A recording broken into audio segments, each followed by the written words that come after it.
Now, before you go ahead and start dissing my ryobi saw, a saw's a saw.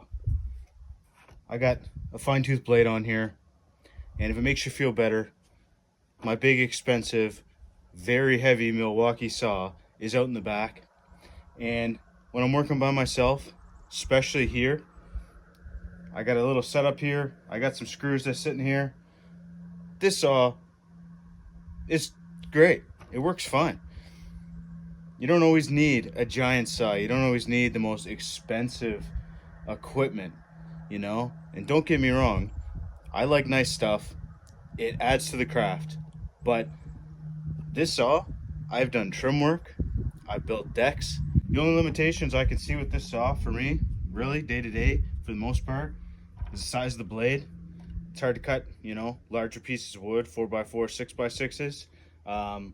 And the other thing that is a limitation for me is when you're putting a bevel cut like this, it only goes the one direction.